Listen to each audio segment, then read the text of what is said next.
All right, you bastards, are you ready for a howling good time? So, welcome back to Orange Hat Reviews, Thursday night singles, folks. With Mara and I, we just did Ghostbusters 1 from the ones and twos last night. Had a fun time with that one. And now we're doing singles for Thursday of the August Persuasion. And we decided to go with Dog Soldiers, a great Yep. sci-fi channel back when Sci-Fi Channel was good. Mhm. Movie that has three great actors from I believe Britain, but they play Scottish. But yeah, this movie is a soldier movie with werewolves in it, not a werewolf movie with soldiers in it. Is Yes. how they say it, Mhm. or the director put it. But before we get into it, or Mara, let everybody know what you or where you can be found, and what was your impressions of Dog Soldiers? Well, you can find me either on YouTube under Jade Shadow or Jade Shadow Live. I have a live channel where I do an afternoon stream, or try to do an afternoon stream every Tuesday, where I basically go solo and break down cringe pop culture articles. I have kept my Twitch, even though Twitch is pretty much going down the garbage chute apparently. But I'm Jade Fire over there, and I do have a Kick where I do primarily gaming streams, and that is Jade Shadow, where I'm currently back into playing Mass Effect, getting back into those games. Finished the Master Chief Collection for Halo.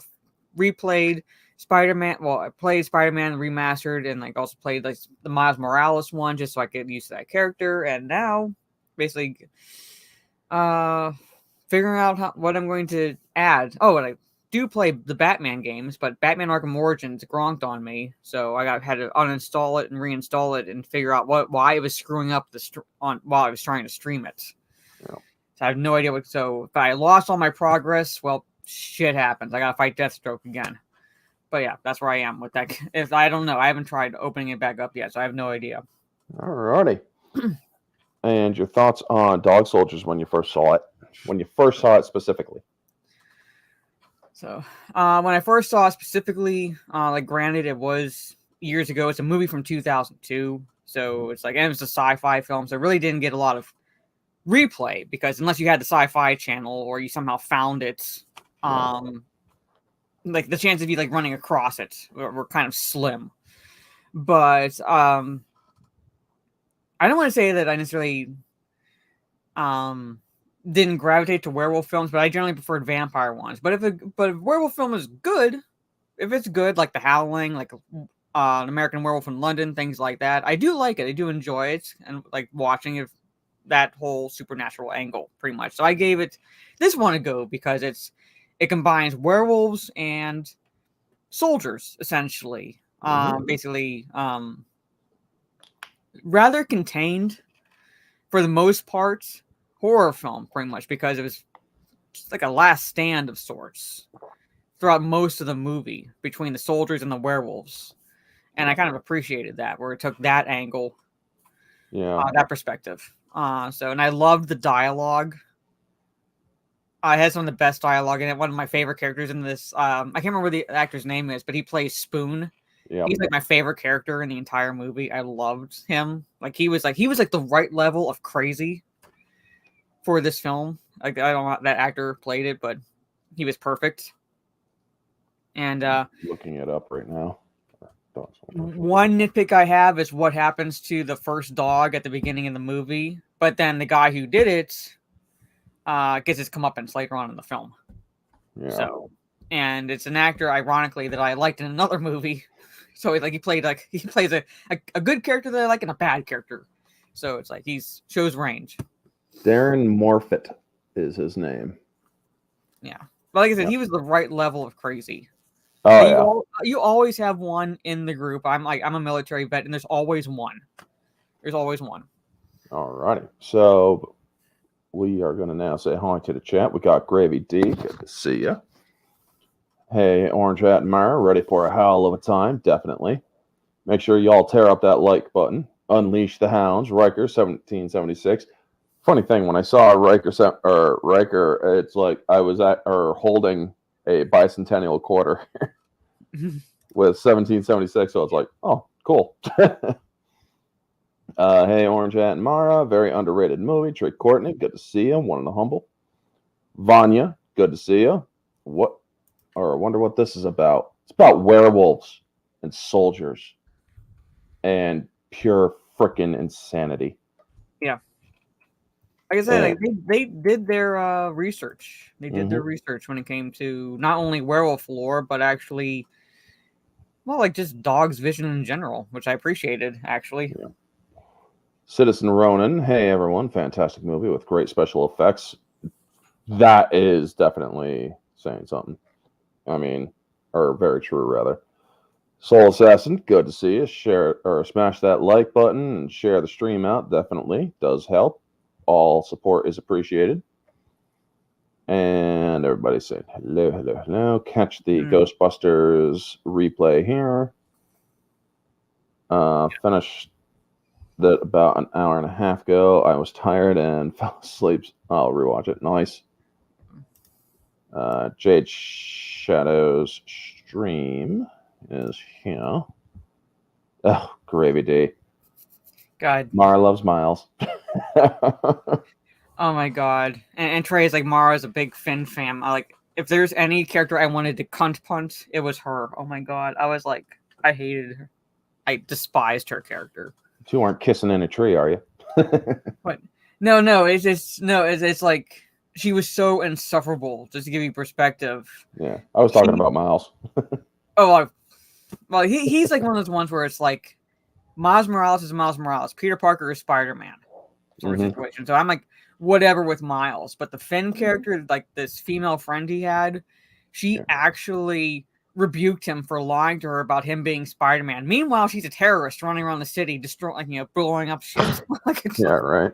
Double standard, much bitch. You have the audacity. When she did that, I was like, you did not fucking say that. So yes, this movie stars Kevin McKidd. He's been all around different, like Call of Duty. I remember him from Percy Jackson and the Lightning Thief movie, that terrible adaptation. So, yeah, Chad would appreciate that he was Soap McTavish. Yep, Soap McTavish from Call of Duty. And Sean Pertwee from Gotham and a host of other shit. Oh my god. I can't name them all. Liam Cunningham. Funny that he plays in a werewolf movie and just recently played in The Last Voyage of the Demeter. So yeah, great acting from him in this one. And Neil Marshall directs this film. Great direction on this film actually did have great direction. So let's see here. The actor that plays Wells and Alfred, or is Alfred in the TV? Yeah. And she was awful. She literally is there. Yeah. And they're talking about Spider-Man, dog soldiers behind the scenes. Yes, there is that. I actually just got done watching that earlier.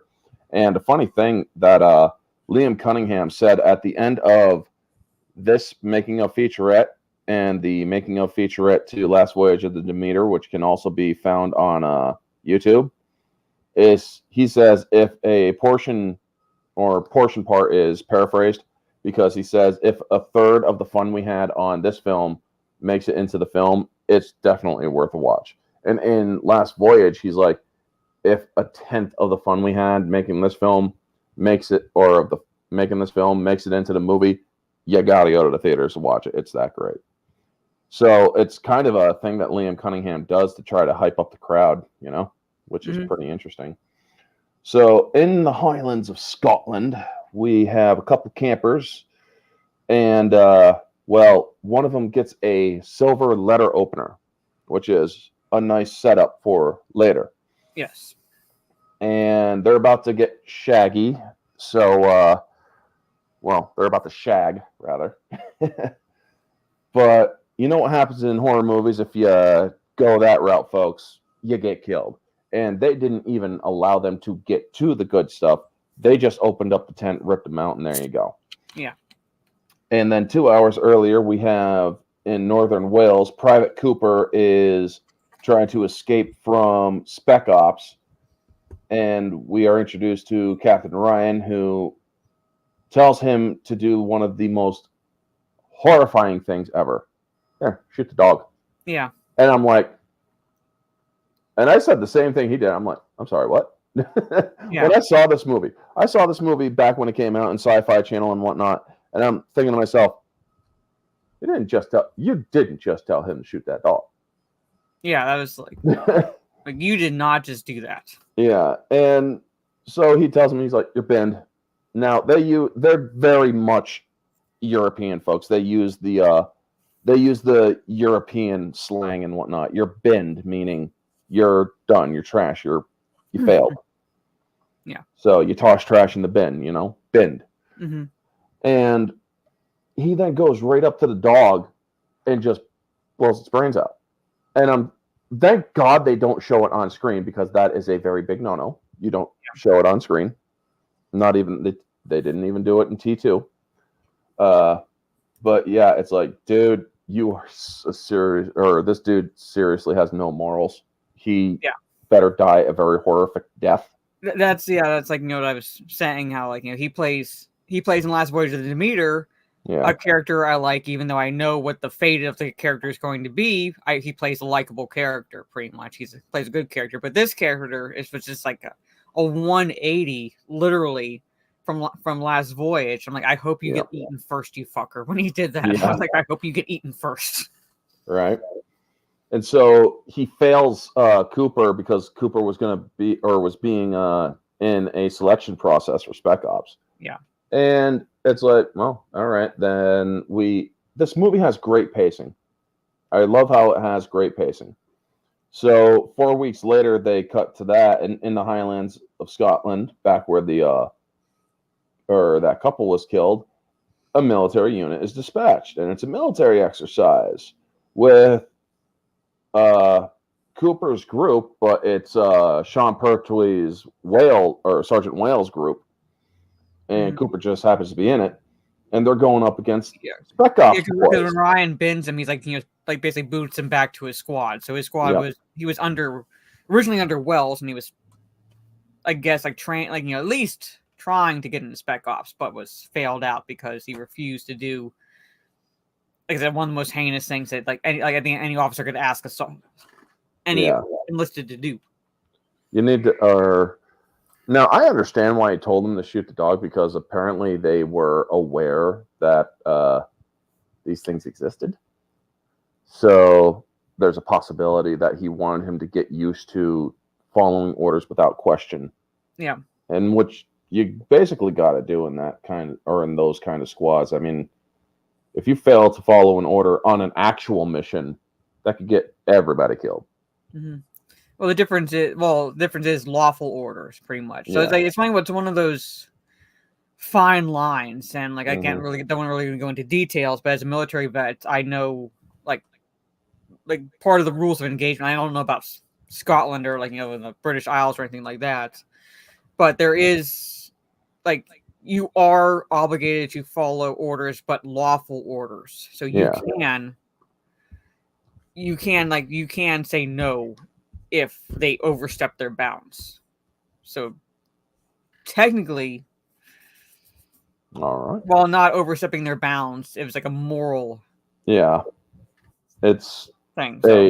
That was a moral conundrum that he absolutely could not do. But he also does tell him, he's like, I have no problem killing a dog. I just won't kill that dog for no reason. Mm-hmm. And it's like, okay, somebody shoot it up full of rabies. There you go. I mean, even then, that's cruel. Yeah.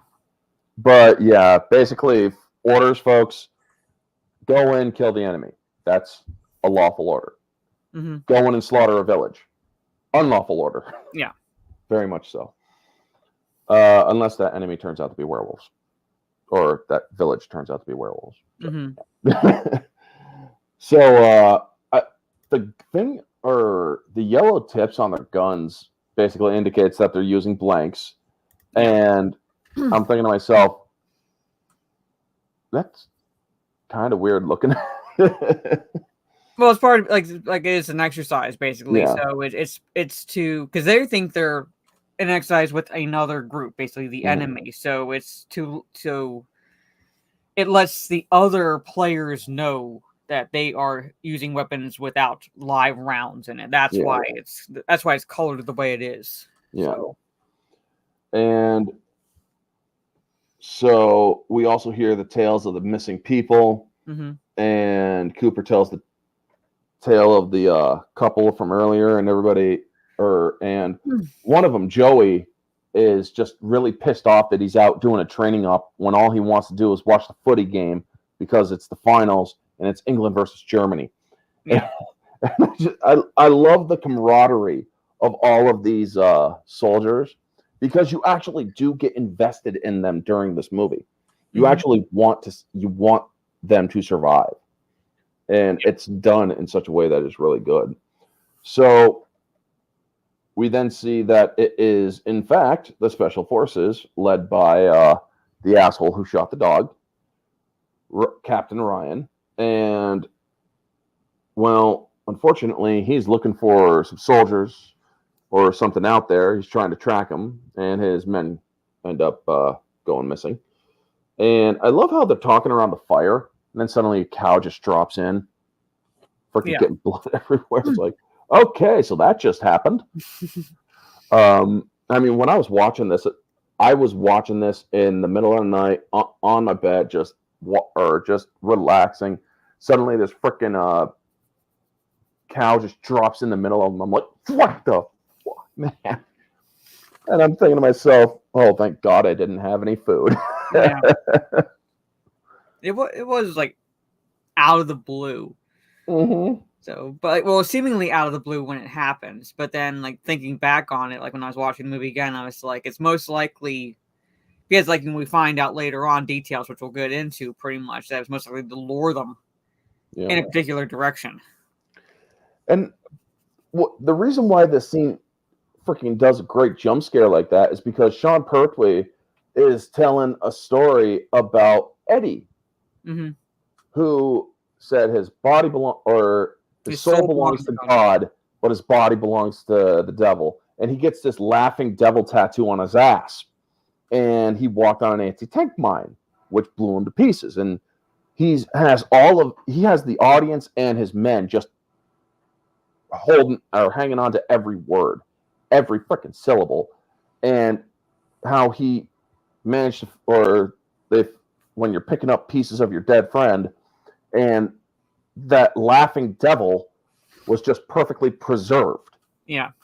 And I'm thinking to myself,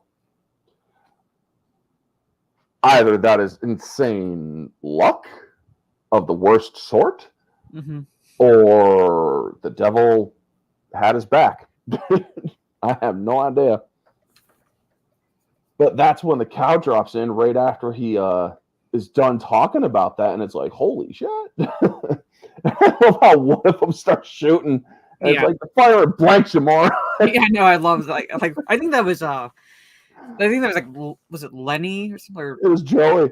I think he fired it. Yeah, it was Joey who fired it. Yeah, like one of those two fired it, and like, you're firing blanks, you fucking moron. Like, you fucking idiot. So we then see Captain Ryan getting tracked by something that's colorblind, and that is actually something that I really liked.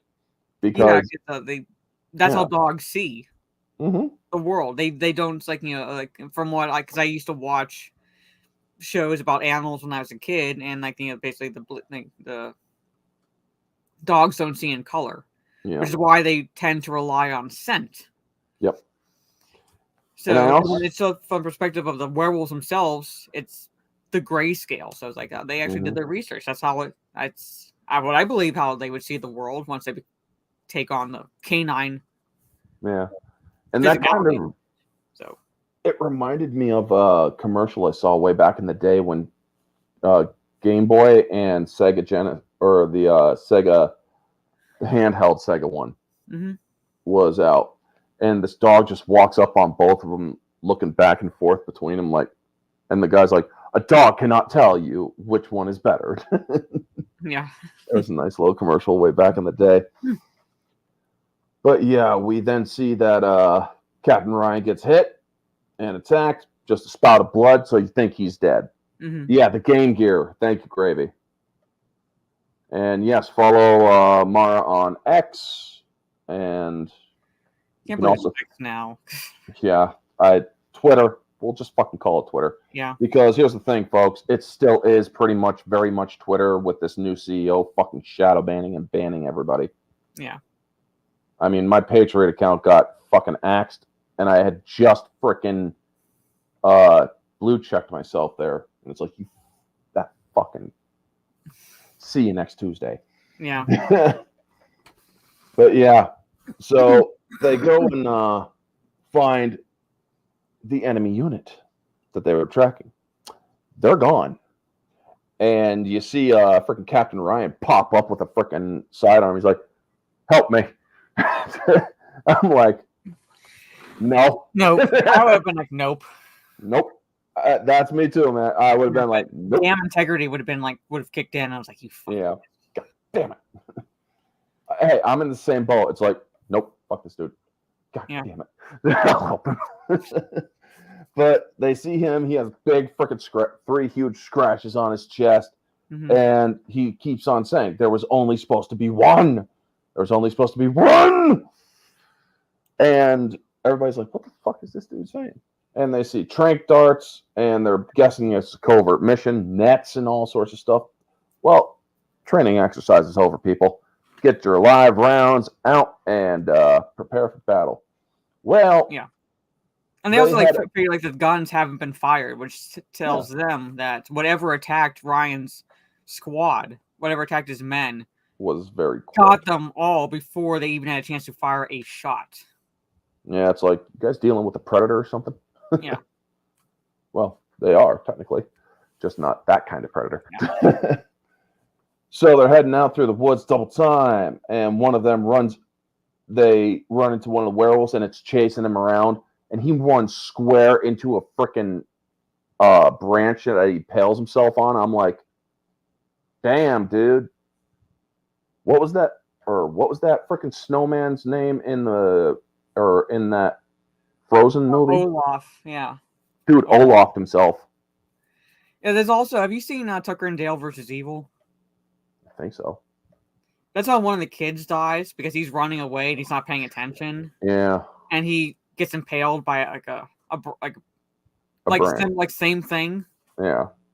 So it's like he did that. I was like, that's why you don't look back while you're running. Yeah. And one of the things I like about this film, you don't see them very clearly. No. Until the final act of the film. Mm-hmm. You see silhouette. You see quick shots. You see a hand here, an arm there, a muzzle over there. And I like that when the guy that ran into the branch, Bruce's name is, he's looking up and you see this hand just coming up like this in his eye reflected, and it then swats him off of the branch. Yeah. And then freaking the Sarge gets gutted, which if you guys are checked out the thumbnail to this movie or this stream, it's the lines. It's like, my freaking guts are out. Well, we'll just put him back in. Yeah, no. Like that's Cooper's like, well, just put him back in.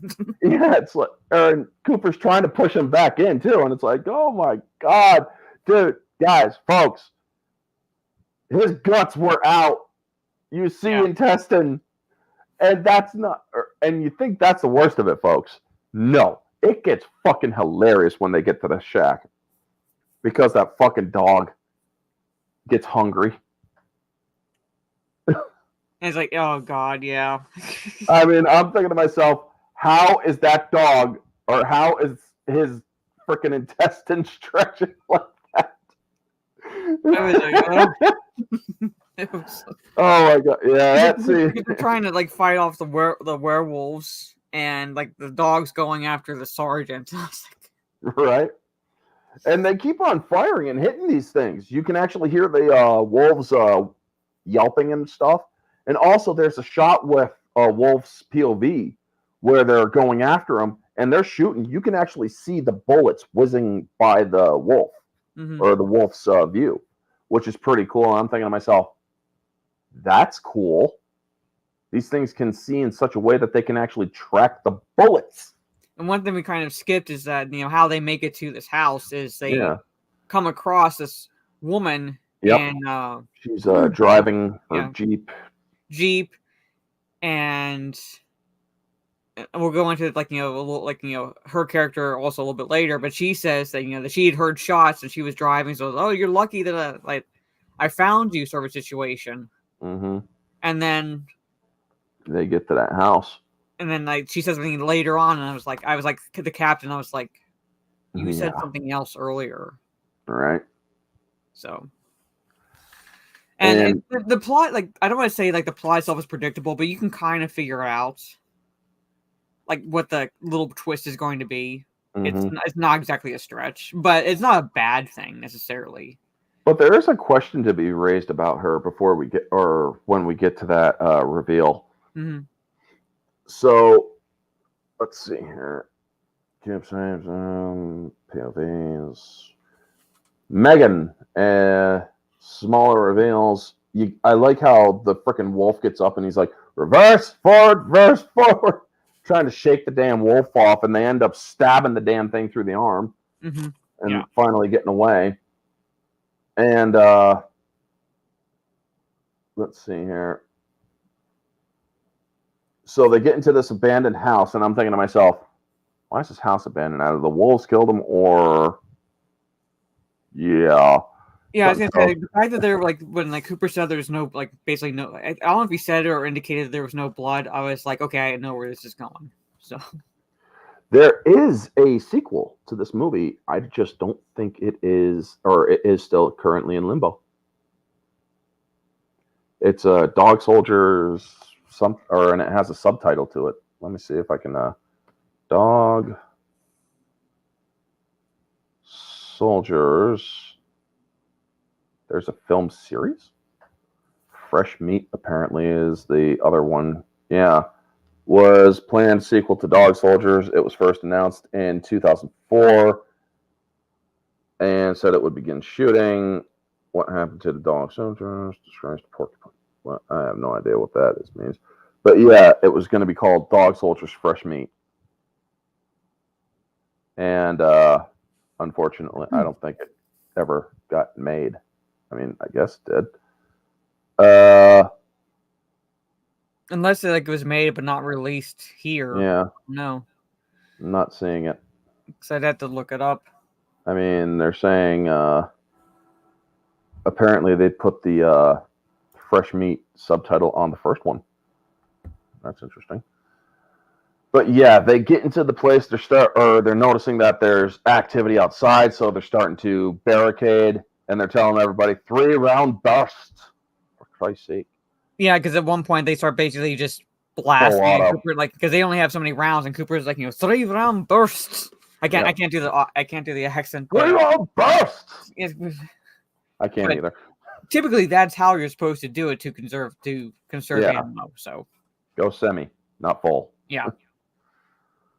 But yeah, and so while they're one of them's trying to get in, and that's when the dog just goes for fucking Wells's intestine, and I'm thinking to myself, what the fuck is going on here? I guess that dog was really hungry, and that's when Ryan was about to shoot the dog, but one of the guys freaking turns around, sees what's going on, and just barfs on him. Yeah, throws up on it. I love that. I'm oh my god, all over Ryan's back of his head.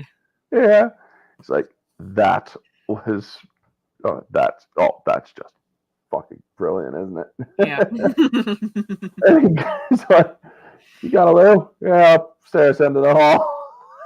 And what I love about the scene after that, it was Cooper's talking to the soldier who threw up, and he's like, I could go for a kebab. Yeah, right. I was like, oh my god. And So they are after that they set up a perimeter, which is standard. Megan. Oh right, Megan explained because her name is Megan. I love it, but fucking pew. Yeah, I know. Yeah, right. And then Cooper was he's smart because he told that guy, like, find all the pots you can, like fill them with, like, boiling water. Because if bullets fail, that's one thing that can keep shit back. Yeah.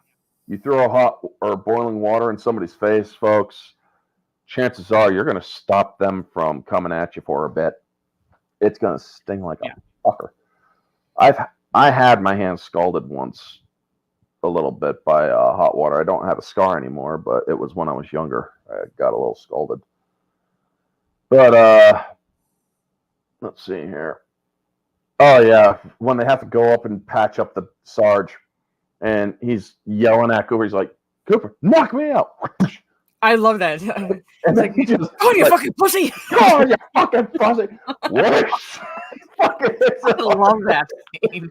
Because like you think he's like knocked out with the first punch, and then he's on the bed, and he's like, "Come on!" Snaps right back up. He's like, "Oh, come on, you pussy! Hit me fucking harder!" Fucking hilarious.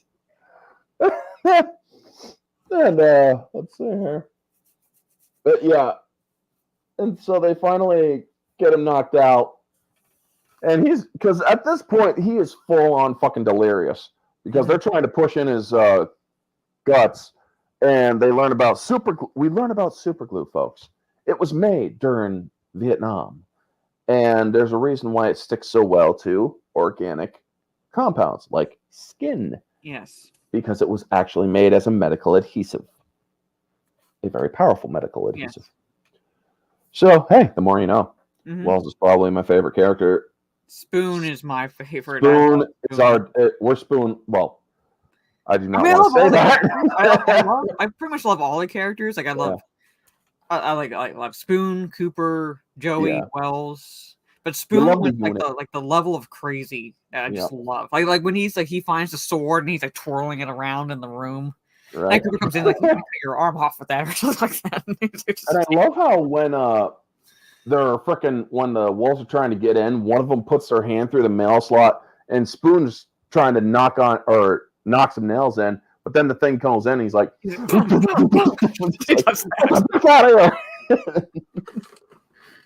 I mean, it's just so freaking great, man. He just gives off that freaking insane presence. Yes. Which is nice.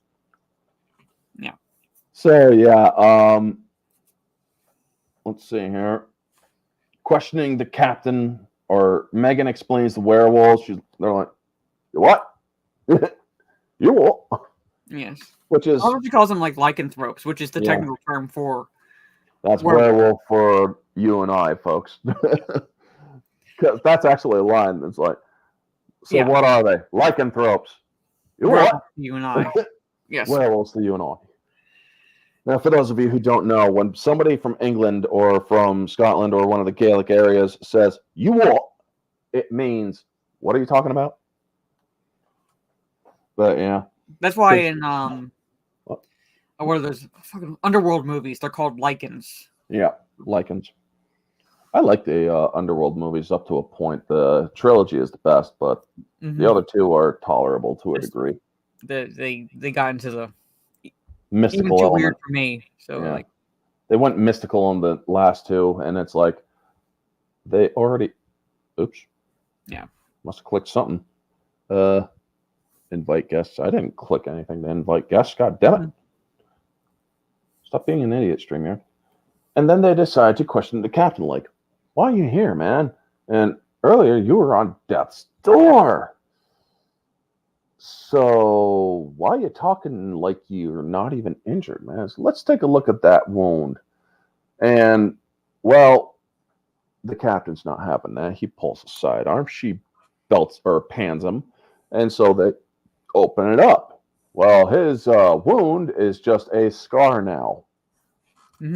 So that happened. We everybody knows what's gonna happen. The dude's definitely gonna be freaking. Yeah, and they're interrogating him because it's like like information. They know from their perspective, why they're there. It's a training exercise, but they come across him by himself with no men, but like live rounds, tranquilizers, Yeah, like other equipment. Like they're out in that same area. It's like you're up to something. Yeah, and he doesn't give them any answers yet. But we then get the next engagement where the werewolves are trying to get in, and one of them Joey starts shooting with the shotgun. And I love how one just reaches in, grabs the shotgun. And he's like, "Oh fuck!" Gets out of the way because the thing shoots off the shotgun right back at him. It's like, "Stop shooting us, goddammit! I'll shoot you back." And then it just throws the shotgun right back in. Mm-hmm. And it's like kind of antithetical werewolf there, but whatever. Well, like knowing like the rounds would hurt but not kill them. I don't think they really care at that point if they throw the gun back in or not. Yeah, when they're in full wolf form, folks, the way that these werewolves are geared, they're essentially, to a degree, you can injure them, yes, but their regenerative capabilities are really high. Yeah. While they're in wolf form, I'm pretty sure you'd have to kill them as a human, or if you can, introduce Silver to allow them to be killed in wolf form, which we learn is the only way to really kill them. Yeah. So then we get the first clear shots of the wolves in this scene, which the animatronics for these wolves, folks, and the way that they had these stilts for the people in the suits, your feet are like this. I mean, your feet are like this. Well, their feet had to basically go like this to wear these stilts. And they had to get used to them for hours for shots that would only take about an hour. So imagine the pain of constantly stretching that ligament. I couldn't do it. Like basically bless them, like the three that they got to play the werewolves. Yeah, because you only when it comes to on-screen werewolves, you only ever see 3 of them together. Yeah, when they're supposed to be like 5 or 6 of them, I think. I think it's supposed to be. I'd have to look at the picture again, but I think it's supposed to be 4. Well, no, there's like 4 in the picture, right? Yes. So yeah, there's 4, but they're technically like there's a reveal later that means there'd be 5. Yep. Actually, really love the werewolf design. Yeah, because they didn't want the muscular body werewolves like the freaking ripped ones. They wanted to go thin, kind of like the druid from Diablo 2, which I love that Diablo game. But where they were very gangly, but they were still tall, And it's better to have people in suits because that is something that Underworld did good with. They had people in suits because when you are looking or when you're going digital all the time, and they said that if you're going digital, Kevin McKidd wanted to see what these things looked like before he did a scene. And then he's like, okay, now I know what now I know what it looks like. Now I know what I'm reacting to. I can put up a better performance because when you know what you're doing and when you know what you're looking at, you got a better way of acting because you know what to act around.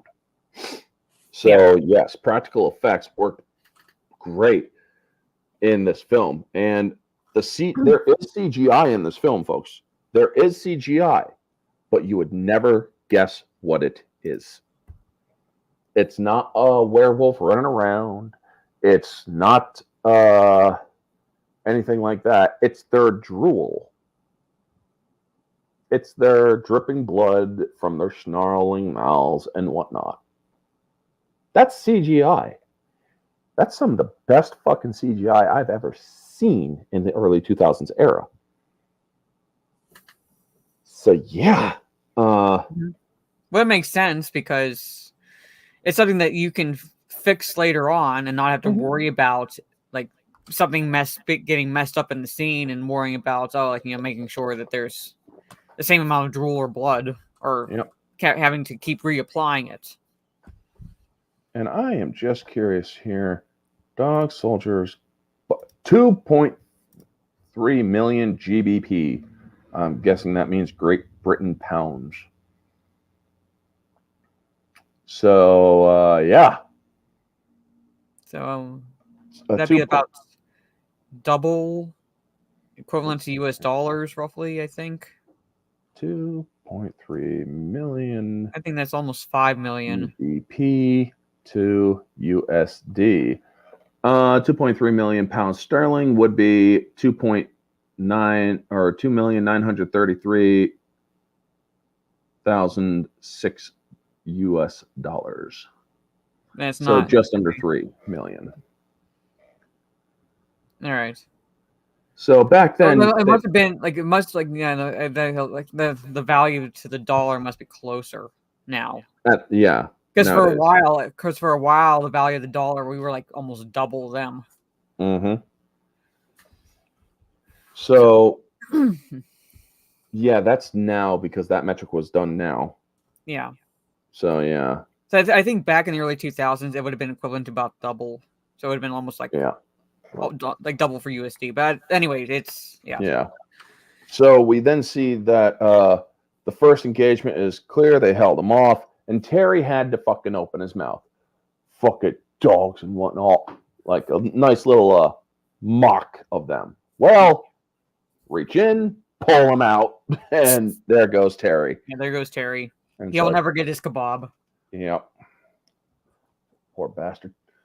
And then we learn that there's 6 hours to sunlight. And I like how she actually goes to look at Terry as he gets yanked out, but she cuts her hand on the glass, which is kind of important later. Because then we see Coop attending to her hand, and she talks about the line between myth and reality. Mm-hmm. And those things out there are real. You probably thought they were a bunch of bullshit like I did when I was in college. But they're real. Didn't know there was CGI in the film. Yeah. They talk about it in the making of. And then Captain Ryan ends up just pissing her off to the point where she's like, "Shut up, Ryan." And I was like, that, and like that's again another like hints like you know each other. Yeah, and it's because you notice both Cooper and Spoon, their reactions are like, "Hold the phone." Yeah, because like most people like will look at these soldiers and like it's just grunts, like they're not going to notice anything. But people, no, we enlisted, we notice.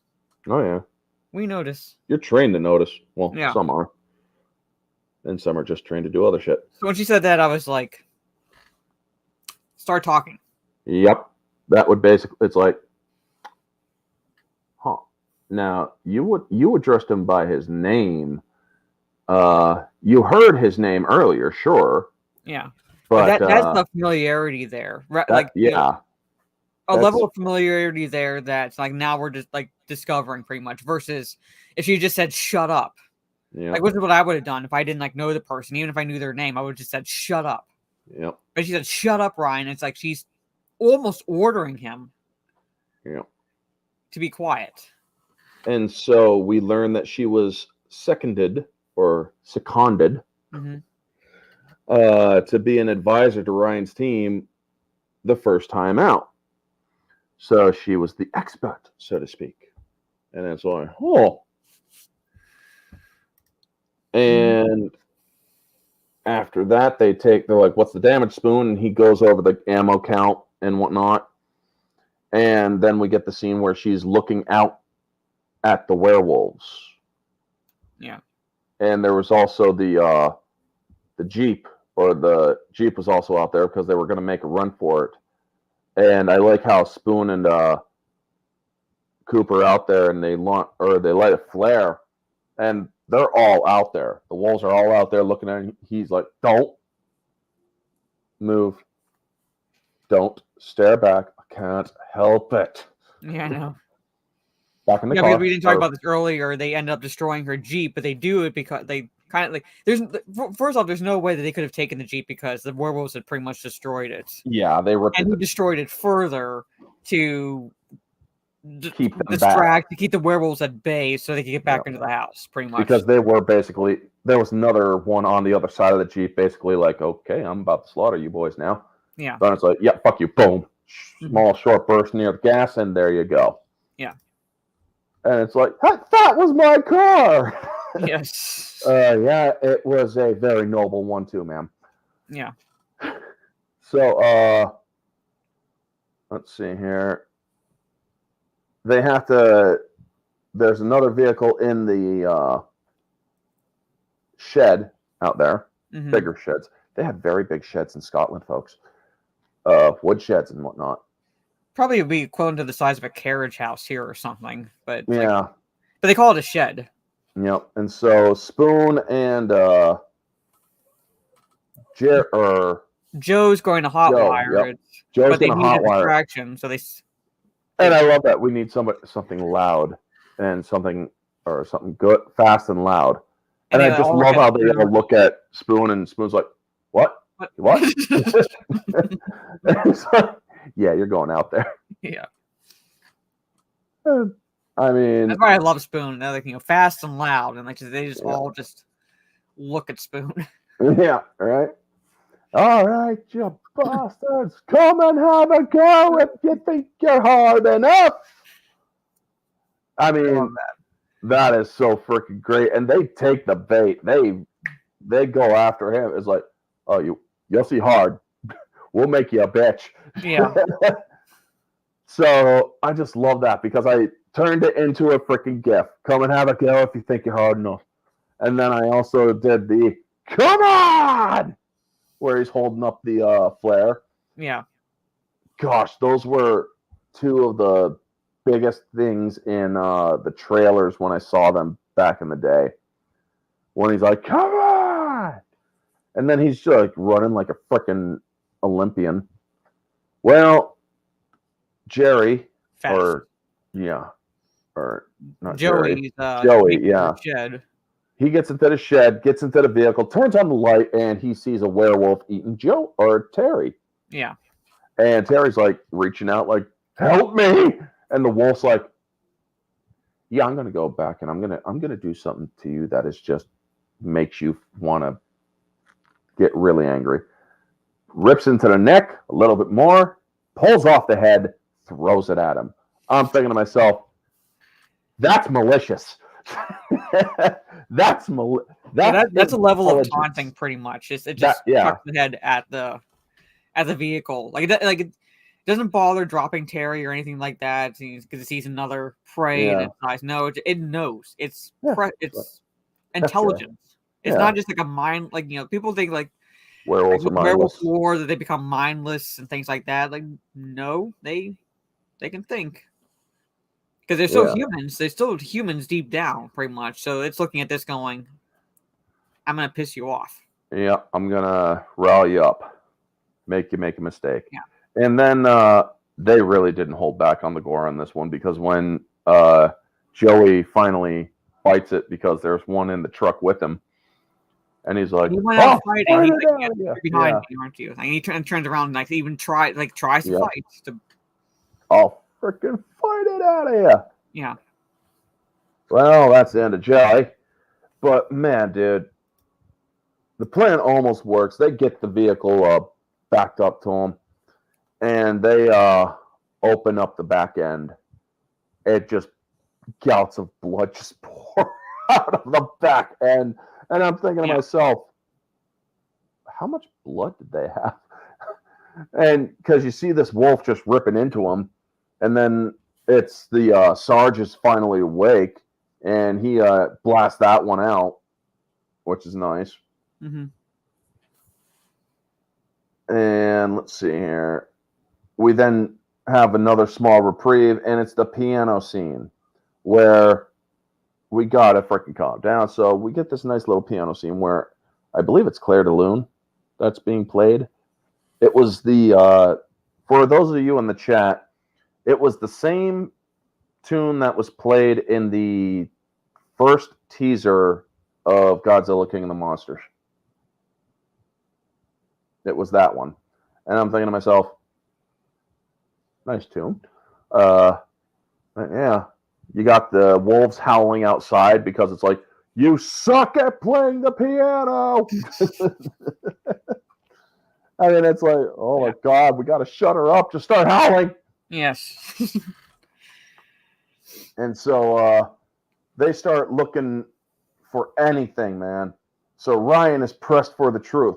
Apparently, he was recruited to capture one alive and to turn it into a weapon, bring it back to the weapons division. And that's why he kept saying he thought there was only one. There was only supposed to be one, but he didn't have all the intel, which he's basically rebuked rightly by Cooper in that regard. Yeah. Because he got his men killed. Yeah. As a result. And that's when they start. They've had enough of his ass because he's like, I was your bait and you were mine. Mm-hmm. We had authority to put you at risk. We had authority to send you in and die. Yeah.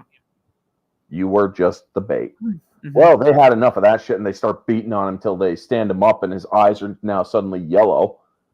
And it's like, oh. So they throw him over the table and he gets up, does that little, and his freaking fingernails are longer. And it's like, oh, this dude's about to turn like real quick. And he stands up as a wolf and he just starts wreaking a little havoc. And Megan's taking pictures of him.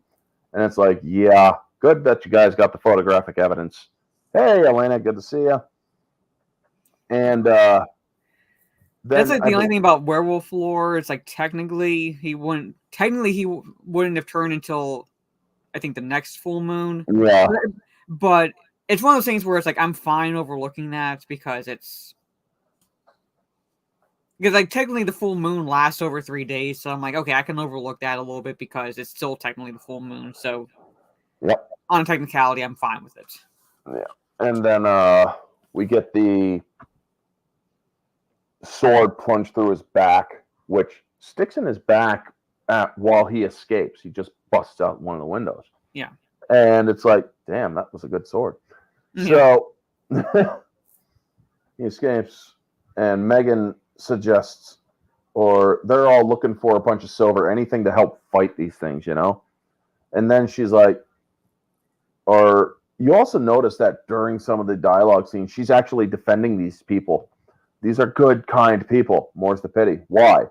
Because we're going to have to kill them all. Yeah, because Cooper is like put 2 and 2 together. That's it's strange. Like the strange that these people aren't here. Like it's late at night, so and they have the table set as if they were going to eat a meal. Pretty much no blood anywhere. Nope. And they just happen to be a number of werewolves that correspond with the number of people in this picture. So yeah, it's like more the pity. We're gonna have to kill them. Yep. It's like the people are. That's why the people aren't home. It's because they are home. you know. Mm-hmm. And you think if they. He also figures out rightly that if these people really are the werewolves, which they are, like they would not have silver anywhere near their house. A self-respecting werewolf does not keep silver around. Yes. Not when it's that dangerous to them. Yeah. And believe me, folks, the way that they have it dangerous to them in this movie is it removes the vulnerability or the invulnerability they have as werewolves and allows them to be vulnerable in wolf form. Mm-hmm. So these werewolves are essentially indestructible in their wolf form because of their regenerative powers are just like cranked up to 11. Well, they set up the thing to blow the barn, and the sergeant or Sarge is doubting the plan, and he's like, "Let me show you something, man. I mean, I'm walking around. I'm great. That's the problem, isn't it? Let me show you something." Pulls up his thing. It's just a scar. It's like, it's going to happen. You're going to have to do what you're going to have to do, man. You're going to have to take care of the lads. You're going to have to freaking make it out of here. Because he knows he's going to turn and he's going to attack him. Mm-hmm. But, yeah. So, we then see the barn is blown up, and Megan gives a confession. Now, here's the question. Has she always been a werewolf, or because she shot one of them and got blood on herself, is she triggered because of that? It does make one wonder, because they never really do explain it fully. They didn't really explain it fully, but she does say, it's like, you think I chose this? It tells me that, like, this fucked up, to be part of this fucked up family. So I'm guessing basically she's a human that leads them, or that leads others to slaughter. That's one way of looking at it. Something like that. But it does look like she's about to turn. Yeah, but they shoot her with a bullet, and for all intents and purposes, she's dead. Yeah, they shot her before she got the full turn off. Yeah. So I think, like, you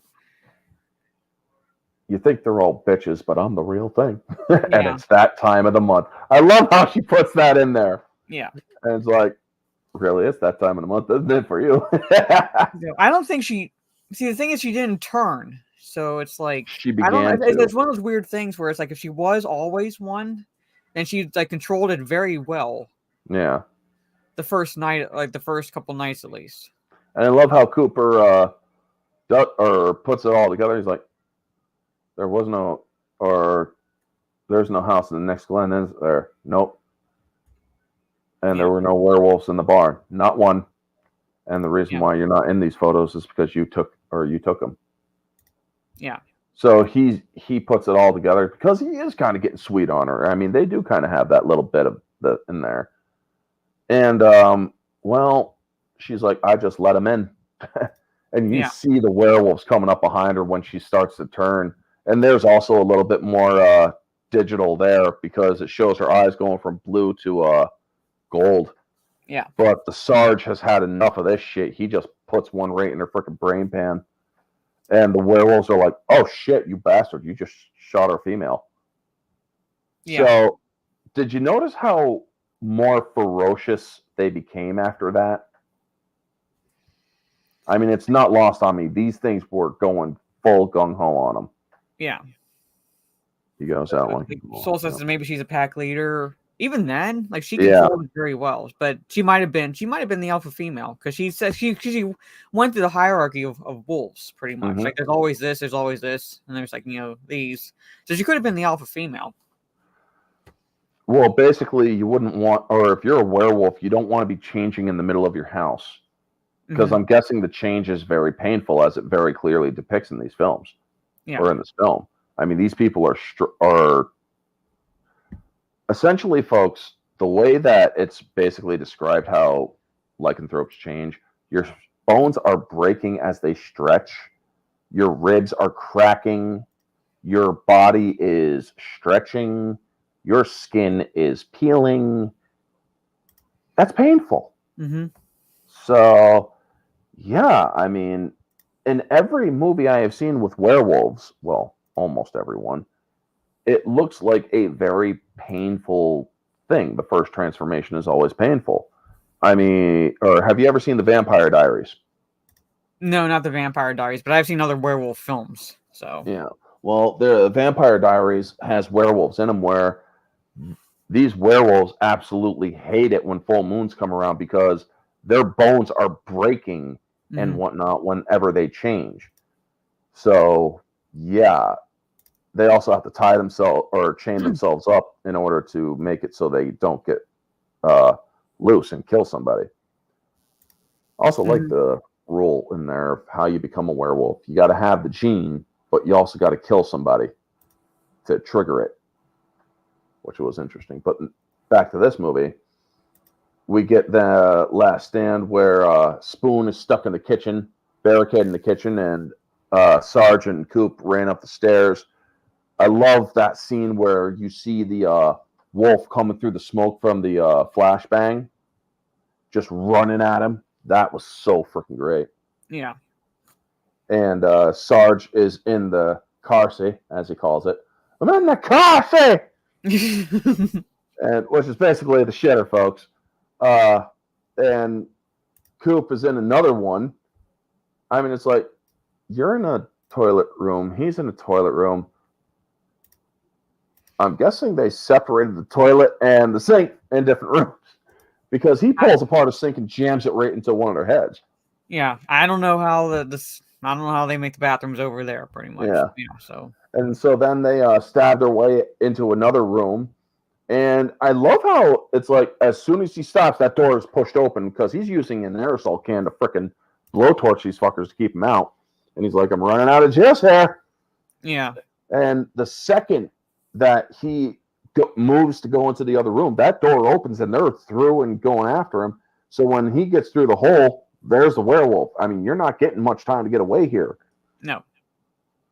And when they get into the wardrobe, I love it. He's like, or all this time, Spoon is downstairs fighting. And we'll get to that in a second. But I like it when they get down. He's like, close your eyes or keep your eyes open. Or no, close your eyes, keep your mouth open, plug your ears. Yeah.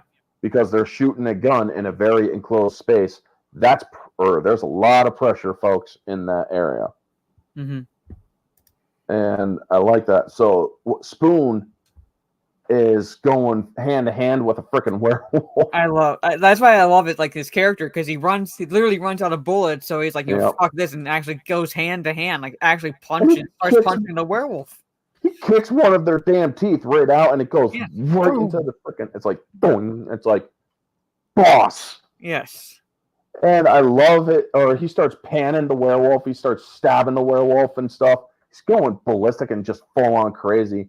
And when he's like, ah! And I'm like, you kind of held on to that scream just a little too long, like you were waiting for the damn werewolf to get up and just grab you.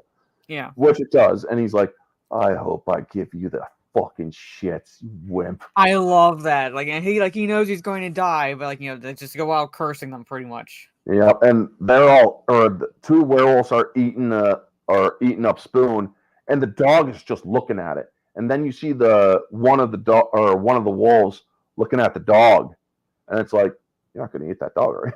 But the dog starts snarling, and it's like barks back at him.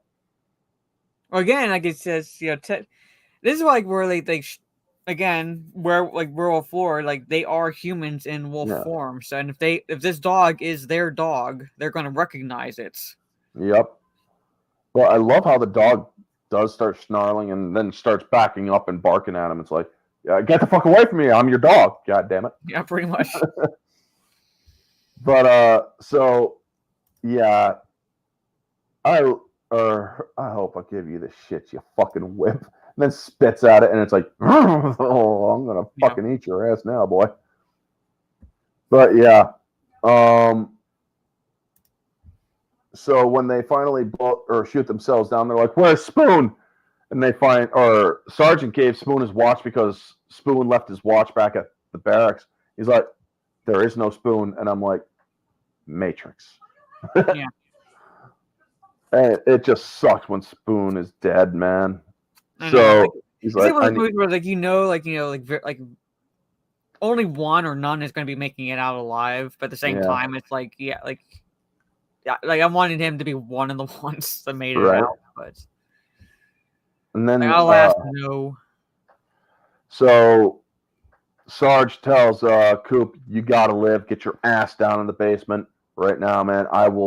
Just get down. They're like, good lad. You have to live for the lads, man. You gotta live. And I absolutely love how he starts struggling. He pulls his lighter out, the werewolf smack it away. So he's like, oh, fuck you then. Boom. He hits the ignition trigger on the stove, sending the whole freaking thing up because he also put out the flame in the stove so that gas would just be coming out. Yeah, that's like another thing that he knows that he's going to turn because he shows Cooper, my wound is healed. That's not fucking normal. Yeah, pretty much. Like he knows what's coming. Yeah. So he knows, even if he gets out of there, like he's going to turn. So he knows he has to be the one to do pretty much literally the last stand, or at least with these werewolves. So he gets the gas going. He's waiting for them to come in. He's about ready to flick his lighter. They knock it out of his hand, and he's like, "Well, guess what? I have a backup. boom, just like and then we think that it's finally over, except there's still one werewolf that was unaccounted for. Fucking Ryan. And I love that. He's like, "Oh, Ryan, have you licked your balls yet?" I love that. Dude. And Ryan isn't slashing at him. He's straight up just punching him in werewolf form. He's just beating the fuck out of Cooper because he's like, "I'm going to kill you slowly now." Yeah. I mean, that's basically what Ryan wants to do. He wants to kill him slowly. And he's like, "Oh, right. I forgot. You don't have any." Yeah, I know. And he's just laying into him more. And he's like, "Come on." So grabs him by the head because he has a sword through his chest and starts pulling him slowly. You hear his teeth raking the metal, which drives my ears nuts. I know. And it's like, oh my God, man. So then the dog starts jumping in, and it's like, oh my God, this dog's about to get killed. But that's when Coop finds the letter opener from the the camping couple, and he manages to stab Ryan. And you see the burning, and you see it spread. And he drops forward a little bit, and he's like, "You think it's all over? Well, it is now." Boom. Yeah. Headshot. I love it when they leave the house, or when Cooper walks out the door of the house, and it's pulling back, and you see that there is no house anymore. He just walked out the front door for no reason. And the dog's still with him. And it runs with or we get the photo evidence in the credits, and then we get the newspaper. "Werewolves ate my platoon." Yeah, I know. And then like the big headline is like England beats Germany in the footy match. The footy match that Joey wanted to watch. Yeah. Because all Joey wanted to watch was his freaking footy match, and he had to come out here to die instead. But yeah, it's like werewolves ate my platoon. And I'm thinking to myself, yeah, they're gonna bury that lead real fucking quick. Yes. Which like, you know, would have been believable in a sense they'd come out with that sequel, because even with the proof, you know, like, there's going to be a government cover-up, military government cover-up. I mean, do you think the Scottish government or even the English government are going to want to admit that there are werewolves killing people? Yeah, they'll claim, like Trey says, they'll claim like a bear attack or something. Like, oh, these photos are just like, or these photos are faked, things like that, and like people in men suits, died. Man. Yeah, like, you know, men died of like a normal animal attack or something. That's what they would do, which, like I said, would be like have at least a semblance of plausibility. So if they had done a sequel, like I said, I'm a military vet, so I can believe the shit that they would sweep under the proverbial rug. Yeah. To cover up. So, how would you rate this 1 out of 10? 1 out of 10, objectively, I would rate it. I'd say objectively, I would honestly would have rated an 8. Yeah. Just an objective score. Because I'm looking at, you know, basically everything about the film, but subjectively, I give it like a 9.5 to like out. It's like the acting is really like, yeah, like the werewolves look really cool and things like that. The plot, you know, it's very good. It's a very contained horror, but the characters are what carry it. It's like if you don't at all like these characters, and you're not going to care at all what happens to them, pretty much. So like I like Joey, I like Spoon, I like Wells, I like Cooper, things like that. So it's like they're the ones that pretty much keep the audience engaged. Is their back and forth, their camaraderie. You believe they're an actual platoon. You believe they've served together. You believe they know that each one's idiosyncrasies and things like that. Like you buy it with their performances. All right. Favorite scene. I would have to say Spoon fist fighting a werewolf. Yeah. That is my favorite. Like, you know, like he's out of ammo, and any other normal circumstances, someone would have like panicked and frozen, but not Spoon. He pretty much he goes like, "Fuck this! If I'm going out swinging." And he was holding his own too. Yeah, he was holding his own for a while, and I was like I knew deep down he was going to die, but at the same time I was like, keep it up, And I just love to go back to that scene for a moment when he's going ballistic, stabbing this thing.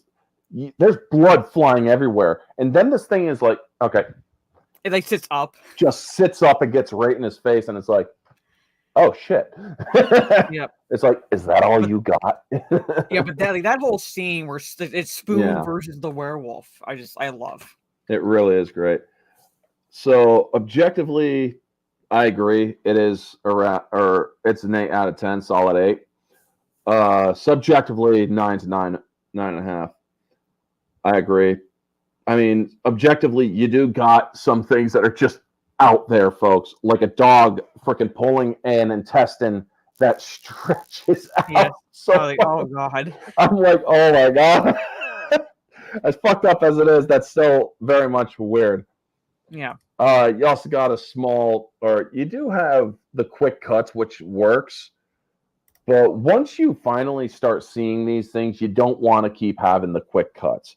When there was the scene where, or their first engagement, one of them got into the window into Sarge's room upstairs. To answer your question, Elena, 2002. And so when you finally clearly see these things, they really should not do the full clipping or the really quick clips like they did still.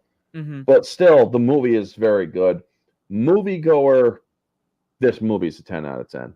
Where it's not breaking it down, it's just basing it on sheer entertainment value alone. This movie is 10 out of 10. Mm-hmm. It's well done. It's only an hour and 45 minutes or something like that. And it's well paced.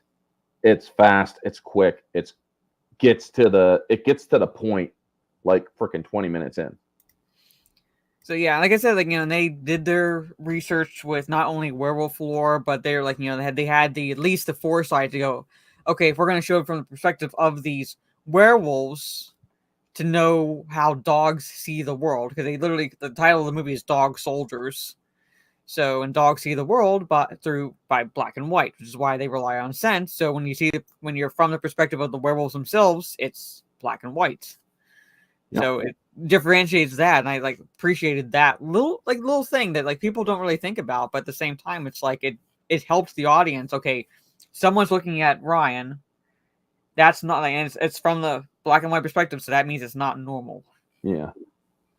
I mean, they did a really good job with this movie. They held to a lot of the different lores and legends, which was very good. Sub to Trey, sub to Orange, sub to Mara. So before we go, give them another, or give yourself another plug. Let them know where to find you. All right. Where you can find me on YouTube is Jade Shadow and Jade Shadow Live. The live channel is basically I go there. I try to do a solo live stream early afternoon every Friday where I hang out with you all in the chat, and I go through articles and give my perspective on the cringe and the pop culture news.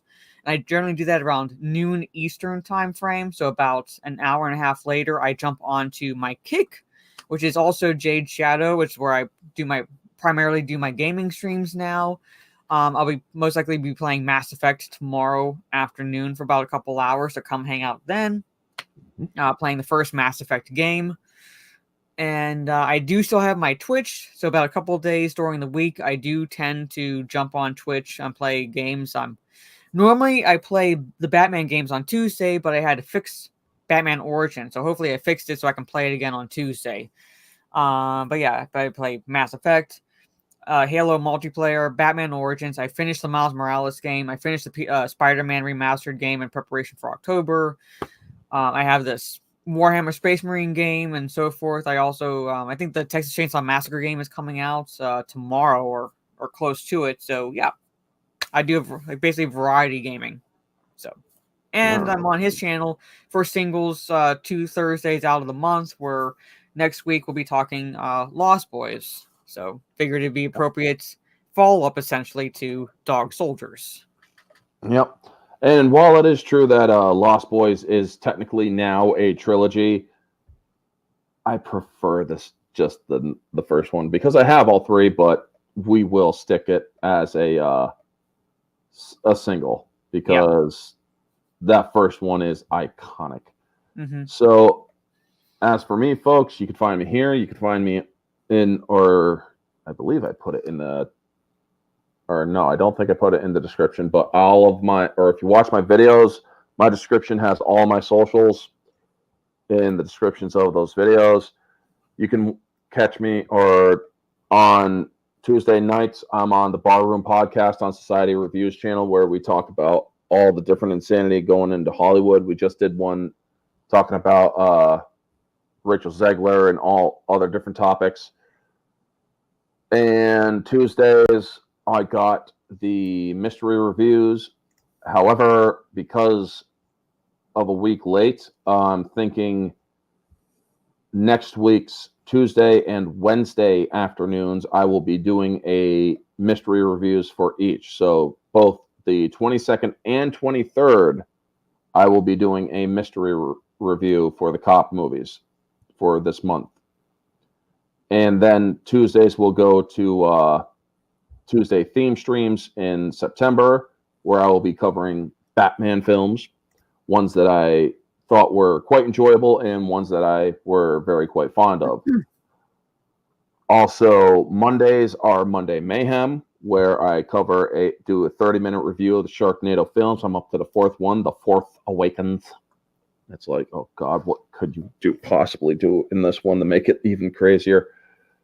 Believe me, folks, I need a pill just to keep myself from going nuts after watching those movies. And Sundays are the MCU Sundays. We're up to Black Panther, where me and the Hat Crew are going to assemble and talk about Black Panther versus Black Hitler.